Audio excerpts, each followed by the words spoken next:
Hey everyone! ChatGP Taylor aka Taylor here. Welcome back to the channel. Today will be a continuation of the Disventure Camp tier list series. The title is self-explanatory. This series consists of me ranking the Disventure Camp characters in a tier list based on different topics. Today's topic is: who would I align with if I were in Disventure Camp? I've seen a few people online play out scenarios regarding what would happen if their self-insert competed in Disventure Camp. And this got me thinking about what I would do if I competed in Disventure Camp. But instead of going through the challenges and eliminations, I'm just going to focus on one aspect of that scenario, and that aspect deals with alliances. We've seen how all of the campers play, and surely everyone has their opinions on who they would want to align with. So I decided to give my picks for who I would want to align with, separating them in a tier list based on how much I would trust them. And with that, let's get started. Before I begin, make sure to like and subscribe if this video is to your liking, and make sure to comment down below if there's anything that you would like to see going forward. Looking at this tier list, I separated it into 7 tiers. The first tier is Ride or Die Ally or Allies. This tier is for the campers that I would want to go to the finale with. To be in this tier, they need to be extremely trustworthy, reasonably game-savvy enough to match my style of gameplay, but also not too threatening so that I would feel comfortable facing them in the finale. Since the finales of previous Disventure Camp seasons consist of 3 campers, I'm going to restrict this tier to only 2 campers, with the third camper being me, of course. The next tier on this list is Main Alliance. This tier is for the campers that I would want to align myself with in order to hold a majority of the votes throughout the season. This group might consist of some good physical players so that we can keep immunity on our side, some good strategic players to help us figure out the right moves to make, and maybe some good social players who could help convince others not to target our alliance. I'm going to restrict this tier to only 5 campers, because I don't think it's too realistic to have a really large alliance in this show, so I'll be keeping it to 5 other members, with the assumption that me and one of my Ride or Die allies will make it an alliance of 7. The next tier is Main Alliance Adjacent. This tier is for the campers that I wouldn't directly bring into my alliance, but since they have enough of a connection with one of my allies, I would be willing to have them vote with us if we needed an extra number. They're not my first pick for an ally, but I could turn to them for support if we needed more numbers. I'm not going to put a restriction on this one because they're not directly my allies, so I don't think there needs to be a restriction on them. Next is Side Deals. This tier is for the campers who I would be willing to make an alliance with to benefit my personal game, even if it doesn't benefit some of my other allies. These campers may not be the most trustworthy or liked among the cast, but I'm still confident that they would be loyal to me if I can convince them that I would be loyal to them. If anyone in my Ride or Die tier ends up getting eliminated before the finale, these are the campers that I might look at to replace them. I think I'll limit this tier to 3 campers, just to keep things concise. Now we have You Can Stay, I guess. This tier is for the campers who I don't really have an interest in aligning with, but I also don't mind keeping them around. They probably wouldn't come after me immediately, but there's nothing that would automatically make me want to bring them in as an ally. Also, this tier won't have a numerical restriction. The second tier from the bottom is Not My Ally. This tier is for the campers that I definitely don't want as my ally, but they're not threatening enough for me to target them immediately. The difference between this tier and the one above it is that the campers in You Can Stay, I guess, are campers that I wouldn't approach for an alliance, but if they ask me for one, I would be loyal to them. But for the campers in this tier, I wouldn't ask them to be in an alliance, and if they ask me, I don't think I would be that loyal. Sorry to whoever falls into this tier. The very bottom tier is Immediate Targets. These are the campers that I think would be dangerous for my game and need to be targeted immediately in order to keep myself safe. And now that I've explained all the tiers, let's get started. I'm going to start this off with Fiore, because I already know where she's going on this list. Fiore is going to the very bottom, in the Immediate Targets tier. Fiore is very cutthroat and I don't think I could trust her as far as I could throw her. And considering how far Miriam can throw her, that's pretty far. But anyways, because of Fiore's behavior in Season 1, it's doubtful that many people would trust her again. Also, with her recent reputation as a challenge liability, I can say that she would be a useful ally in the pre-merge. And to top it off, I don't think she would take me seriously enough to make a side deal with me. She'd probably just call me a nerd and brush me off. So, there's really no benefit for me to keep Fiore in the game, leaving me no choice but to put her in the lowest tier. Moving on to someone nicer, let's talk about Kai. Kai's best trait is his kindness. He generally tries to be encouraging to others, and as long as I don't act like Yul, I don't think he'll blow up at me. However, there is one major red flag with Kai. Which is, I don't get the impression that he's very strategic. Due to his spiritual nature, I don't think he would want to help me make big strategic moves when needed, which isn't good. And physically, he's not notably strong either, so I don't think he can help me in that regard. So overall, I don't think he's a bad guy. He probably wouldn't target me immediately, but I don't think he would help me as an ally either. Therefore, he can go in, you can stay, I guess. Now that we're through with Kai, let's talk about his girlfriend, Maggy. My thoughts on Maggy as an ally are very similar to my thoughts on Kai. Maggy is generally kind, probably loyal, not super strategic, and probably wouldn't be willing to make tough strategic blindsides in order to get closer to winning. However, Maggy does have the added benefit of being very strong, so if I were aligned with Maggy, she could help keep immunity away from the people we're trying to eliminate. So, I'm going to put Maggy in the main alliance adjacent tier. I probably wouldn't be able to build a strong enough connection with her to be serious allies, but I would be willing to work with her if my alliance needed an extra vote. Going back to Season 1 campers, we have Jake. Now, I didn't originally think this, but Jake would be a huge threat to my game. His back and forth battle between logic and his emotions makes him unpredictable, and I don't want an unpredictable ally. His unpredictability also makes it harder to predict his next move, which would make it harder to play against him. And to top it off, there are a lot of campers who are willing to look past Jake's flaws and be his ally. There's Ashley, Miriam, Lake, Aiden, Tom, and Connor, among others. So, I have no choice but to put him in the immediate targets tier. And I'm putting him below Fiore, because Fiore has a lot more enemies than Jake, so it'll be easier to get rid of Fiore later on. But for Jake, since he has so many allies, I would have to target him early on while I still have the votes to do so, making him a bigger threat. Now that we're done with Jake, let's move on to one of his closest allies, in Miriam. This is an easy decision for me. I'm putting Miriam right alongside Fiore and Jake in the immediate targets tier. Miriam may not be one of the flashiest players, but Miriam has the capacity to stir up a lot of trouble. We saw what happened in episode 4 of season 3 when she exposed the villains alliance and tried to throw Alec under the bus. I don't want to find myself in a position where I have to debate against her, because I think she could talk her way out of many different scenarios to save her and Jake. She also has a lot of physical experiences that allow her to excel in certain physical elements, such as rowing and knife throwing.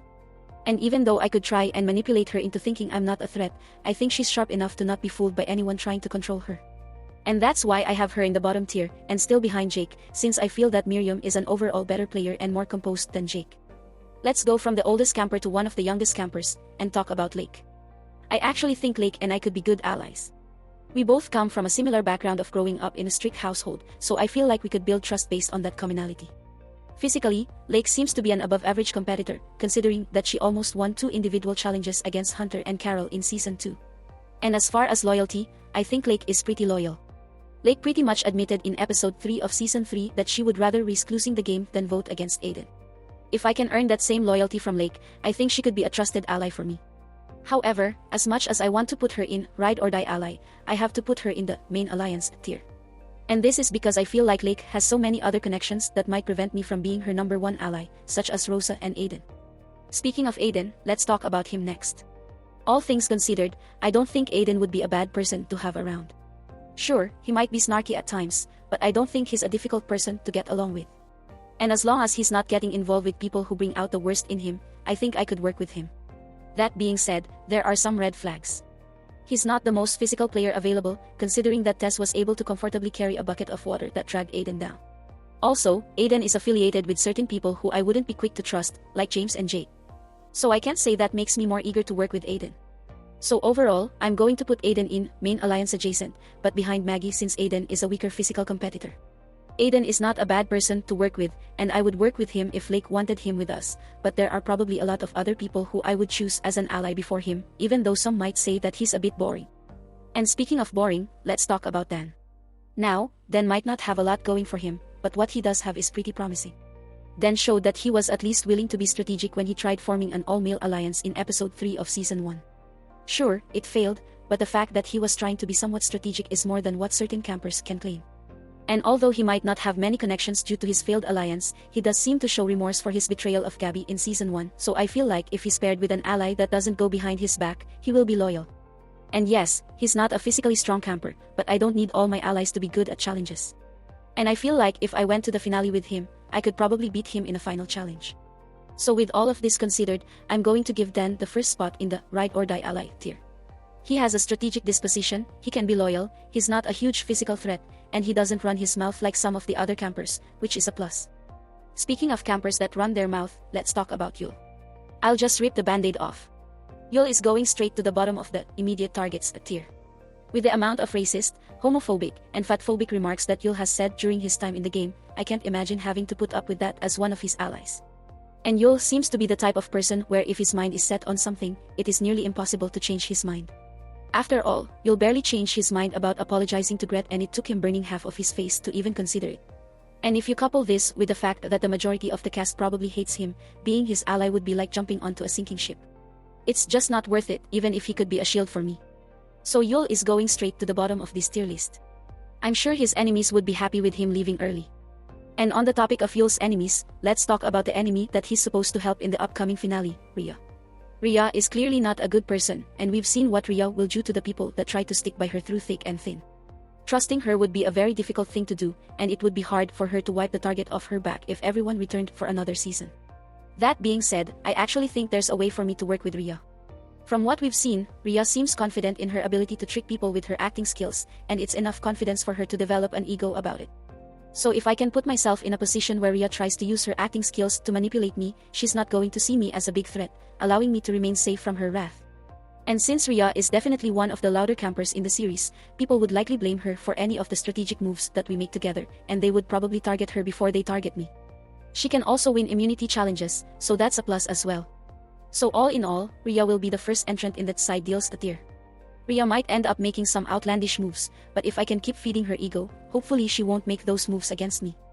Now that we're done with Riya, let's move on to her former love interest, Connor. Connor seems to be a decent guy. When he's not arguing with Yul, falling for Riya, or being upset at Alec, Connor is generally a nice guy to be around. We've seen him with some degree of wisdom throughout the series, as he gives advice to Hunter, Ellie, Jake, and Alec. And even though he's older than most of the competitors in the series, he doesn't seem to be completely averse to strategy either, such as when he recognized that the heroes needed to put aside their differences and work together in order to have any chance at gaining the majority. These are some traits that would make him a good ally. However, there are two issues for me. 1. He can get too emotionally involved at times, considering how willing he was to give Riya more chances even though she treated him horribly time and time again. And 2. Since I have a side deal with Riya, aligning with Connor could put me in a really awkward position. So, I'm going to put Connor ahead of Kai in the "you can stay, I guess" tier. He's not a bad ally, but not the best ally for me. Moving on from Connor, let's talk about one of his friends, Alec. Alec's best quality is his intelligence and strategy-oriented mindset. He had the foresight to recognize that the villains would benefit from aligning together in Season 3. And although it didn't get him to the end of the game, he made it to the final 6, which is pretty good in an 18-person season. And physically, Alec is a pretty good competitor, considering how he's consistently able to hold off Tom, who as we know, is a trained spy and police officer. So that's a pretty good accomplishment. However, I will say that Alec has a reputation of being a villain and a strong player, so that puts a target on his back that might make it harder for me to protect him. However, because Alec isn't a very loud individual, I feel like he would have less of a target on his back compared to people like Riya, Fiore, and Yul. So, I wouldn't mind working with him for the time that he's in the game. And with this in mind, I'm going to give Alec the second spot in that side deals tier. Up next is one of Alec's biggest enemies, Nick. Honestly, Nick doesn't have many qualities that would make me want to work with him. Physically, he hasn't done anything too spectacular, aside from hitting Jake in the face with a stick and stomping on his foot, but I feel like any other camper in the series can do that, except for maybe Fiore. And strategically, Nick hasn't done anything too spectacular. He's a decent part of the reason why his majority alliance fell apart in Season 1, considering how he voted against his allies at every possible opportunity. He's actually the only member of his alliance who has that distinction, so that's not a good look for him. And personality-wise, he doesn't seem to be the most pleasant person to be around, even though some of that could be attributed to the drama that he was thrown into during Season 1. So considering all of this, Nick will be the first entrant in the "not my ally" tier. There's no reason for me to align with him, but he's also not threatening enough for me to put him in the bottom tier. Next up is one of Nick's Season 1 allies, it's Lill. I want to give Lill the credit that she deserves. Physically, Lill is a pretty good competitor. She was the one who shot Dan, Drew, and Jake with paintballs in Episode 1, retrieved the flag for her team in the same episode, chopped the ropes for her team in Episode 2, did skydiving in Episode 3, and beat Gabby off the platform in Episode 4. Having Lill as an ally would definitely help keep my alliance in power. And personality-wise, Lill seems to be a pretty good person to be around. When she wasn't arguing with Fiore, Lill spoke pretty calmly and did her best to keep her alliance together. I need that kind of loyalty on my side. And her being a provider for her team with survival skills is an added bonus. So with all of this in mind, I want Lill in my main alliance. I think she would help keep the team together as a potential leader. To follow up on Lill, let's turn to one of Lill's closest allies in Ashley. Much like Lill, there are a lot of reasons why Ashley would be a good ally. She's physically strong, stemming from her hard-working life on a farm. And personality-wise, Ashley is probably one of the easiest campers to get along with. She's almost always seen with a smile, unless she's yelling at her team or consoling somebody. Ashley would be great for morale, and I would love to have her in my alliance. However, there's one red flag that makes me reconsider her as an ally. And that red flag is Ashley's allegiance to Jake. Despite all of Jake's struggles with growing and lashing out at others, Ashley is unconditionally loyal to Jake, even to her own detriment. And because they have such a tight bond, if Ashley were to be a part of my main alliance, it's hard for me to believe that Ashley would be loyal to the alliance over Jake. And because of that, I have to put Ashley in the main alliance adjacent tier.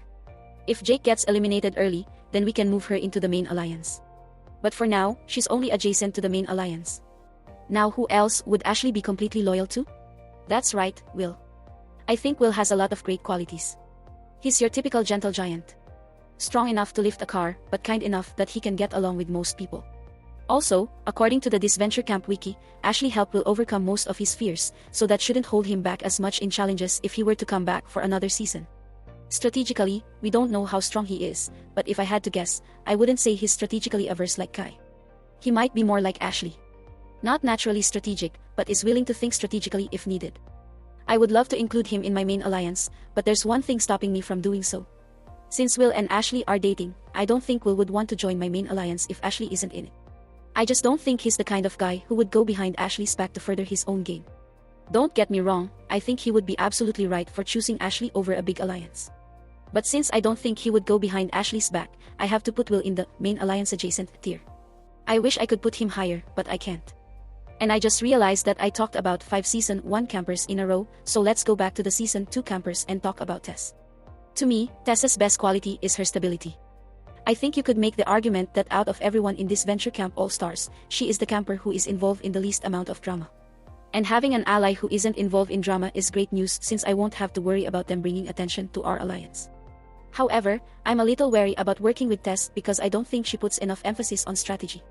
I'm a strategy-oriented person, and I feel like Tess is the kind of person who would willingly make a strategically poor decision in order to satisfy a greater good.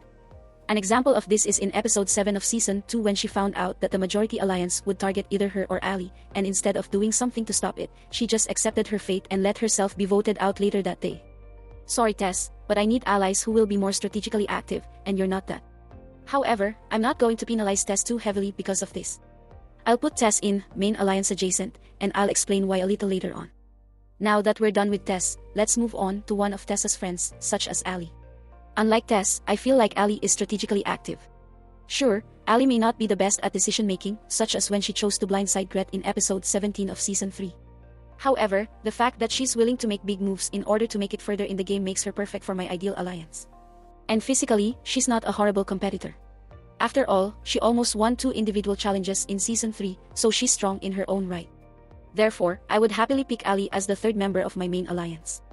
And since we just talked about Tess and Allie, we might as well complete the trio by talking about Hunter. All things considered, I think Hunter would be a pretty decent ally. He definitely has a reputation for being a physical competitor thanks to his immunity streak in season 2, so he could help keep immunity away from our direct enemies. And strategically, Hunter isn't too bad either. Sure, Hunter spent an unusual amount of time beefing with Fiore because of her weak challenge prowess. However, I don't think Hunter's intention was bad.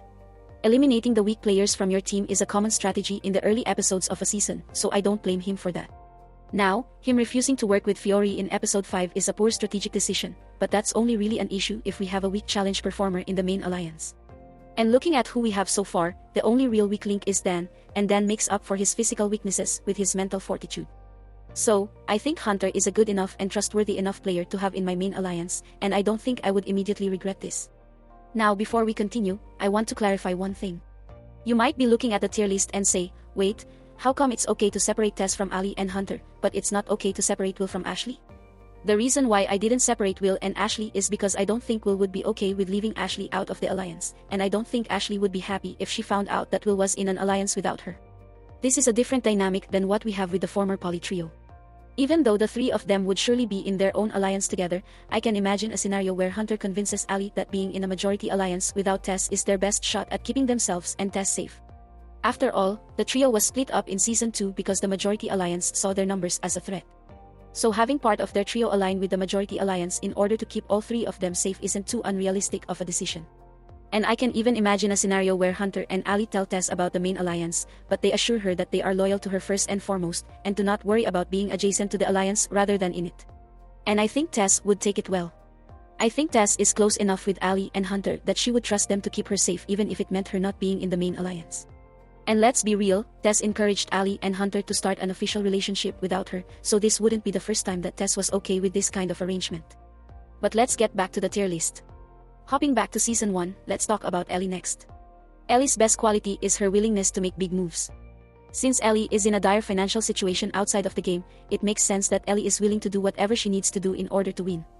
However, Ellie has shown that she's more than willing to betray an alliance member in order to accomplish her goals, just like she did to Lake back in episode 3 of Season 3. I need to be able to trust my closest allies, and I don't think I'll be able to trust Ellie enough to have her as one of my main allies. However, I feel like Ellie would be open-minded enough for me to make a side deal with her. As long as I promise not to target her or Gabby, I don't think she would come after me right away, and that's all I really need from this side deal. Branching off from Ellie, let's talk about Gabby next. Honestly, I don't think Gabby would be a bad ally.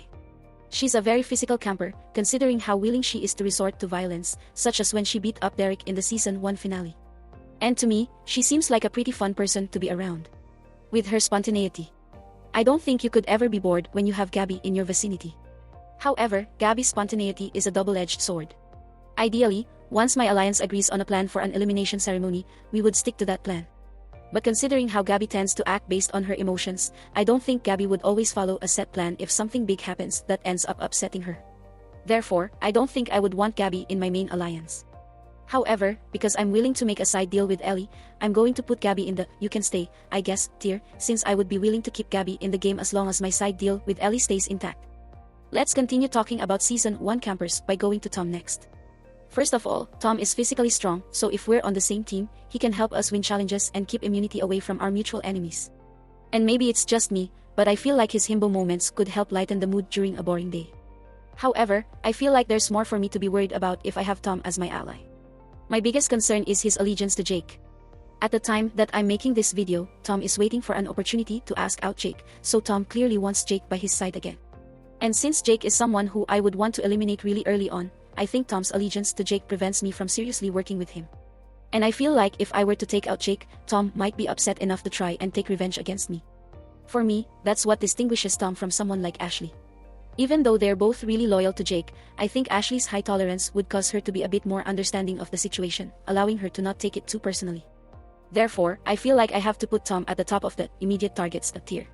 I don't think I can work with him. I think he would come after me, and if he's not using his physicality to help my side of the numbers, then he's a physical threat to my game, leaving me with no choice but to put him in this tier.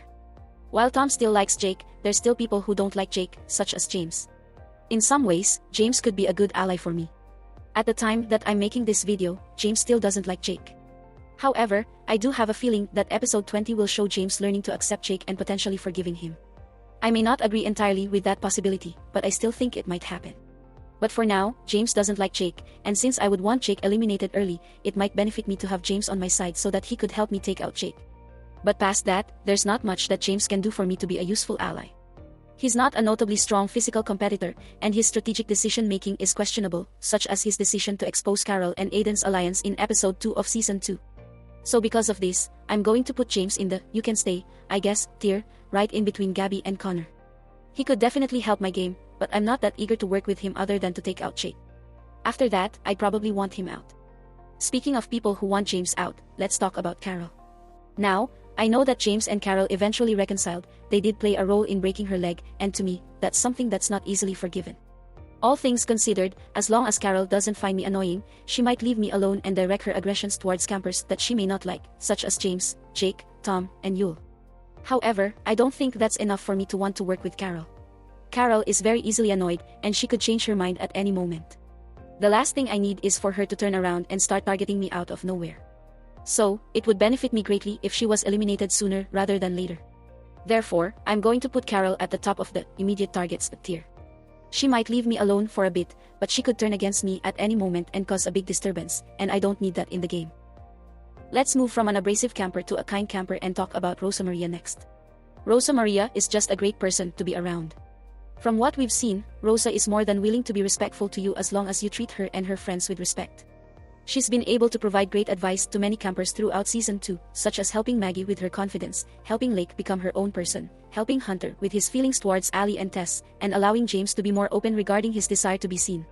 I just think she would be great to have in my alliance to boost morale and keep our spirits high in times of stress. And if you add this to her confidence in the face of danger and surprising amount of physical strength, I think Rosa Maria would be a great person to have as an ally. So, I'm putting Rosa in the 5th and final spot in the main alliance tier. She would just be a loyal, steady force that can help our alliance stay together and remain loyal throughout the game. To round out the Season 2 campers, let's talk about Oliver. The more I thought about it, the more willing I am to align with him. He's decent physically, considering that he's able to test so many challenges without dying. And he somehow manages to keep a positive outlook despite the physical demands that he has to endure. Personality-wise, he just seems like an easy guy to get along with, as long as you treat him as an equal and with respect. Sure, he might be a bit nerdy at a glance, but even if he is, I think that would help him bond with other outsiders like Dan. And since Dan is one of my allies, that's not necessarily a bad thing. However, what drags him down is the fact that I have no idea on where he stands strategically. I don't know if he's down to make big moves or is just strategically averse. Therefore, I'm going to put Oliver in the main alliance adjacent tier. I'd love to put him higher, but the lack of clarity regarding his strategic prowess prevents me from putting him higher. Another camper who we haven't seen too much from is Drew. However, I'm actually going to give Drew a lot of credit. I think Drew would be a great person to have as an ally. All things considered, he seems like a pleasant person to interact with. After all, he was able to have calm conversations with Gabby, which I would argue isn't the easiest thing to do. Physically, he hasn't shown anything superhuman, but he did show bravery in episode 1 when he continued shooting paintballs at Lill even when she was shooting at him. And he didn't stop shooting until Dan pulled him back into cover. That kind of bravery is something that I want in a close ally. And yes, we're not certain about Drew's strategic tendencies since we only saw him in a few episodes. However, I'm oddly hopeful that Drew has a secret strategic side to him. And this is mainly due to the Season 1 finale, where he chose to support Ellie. There has to be a reason for him to choose Ellie over the other 2 finalists. It's not like he wanted to support a close ally, because I don't think Drew ever talked to Ellie in that season. I doubt that he wanted to support the nicest camper, since he probably would have picked Miriam if that was his motivation. And I doubt that he wanted to support the best villain, since he probably would have picked Fiore if that was his motivation. This leads me to believe that Drew wanted to support someone who had a decent strategic game, but also wasn't a complete villain. And you can criticize Ellie's decision at the final 6 all you want, but attempting to flip to ensure that you wouldn't get 4th place is a good move. She just messed up everything else. If Drew values the strategic game as much as I think he does, he would be a great person to have on my side. And because of that, I would want Drew as my second ride-or-die ally by my side. And last but not least, let's talk about Grett. Grett definitely has the strategic acumen that I want in an ally. She isn't afraid to make big moves to try and advance her game, such as in episode 16 of Season 3 when she warned Connor to use his immunity totem on Jake, and yet voted for Jake with the rest of her alliance to try and cover her tracks, allowing Alec to get blindsided. That being said, I want there to be a balance between strategy and honesty with my allies. That's why I have people like Lill and Hunter in my main alliance. With Grett, she's shown that she's willing to play both sides to benefit her game. And even though I'm definitely incorporating that into my strategy, I would rather not have to look over my shoulder wondering whether or not Grett is going to flip on me. And because of this, I'm going to put Grett in the immediate targets tier. I didn't think I would put her in this tier, but the more that I thought about it, I'm more threatened by Grett than Fiore, so I have to put Grett in the same tier as Fiore for this to make sense. Alright, now that I've ranked all the characters, let's take a look at the full tier list. Overall, I'm pretty content with how I've categorized everyone. I'm sure it might seem weird that I have Dan and Drew as my closest allies, but I think that would work out well for me. Relative to the other campers, the 2 of them don't really have any solid bonds with anyone. So I feel like they would be willing to align with a brand new camper if given the chance. We could be an underdog alliance that quietly slides our way to the end while letting the larger threats take each other out. Maybe I'm a bit optimistic, but I love a good underdog story, and I feel like that could be us if I were to be in a Disventure Camp season. And that about does it for this video. What did you think of the video? Do you agree with my tier list? Do you disagree? Who would you want to work with if you were in Disventure Camp? Either way, please let me know your thoughts in the comments section below. Thank you very much for watching. Click like if you like the video, click subscribe if you really like the video, and for some ending words of wisdom. Always remember to brush up on your animal acting skills, because you never know when you might need to act like a walrus to win a game. Thank you, and farewell.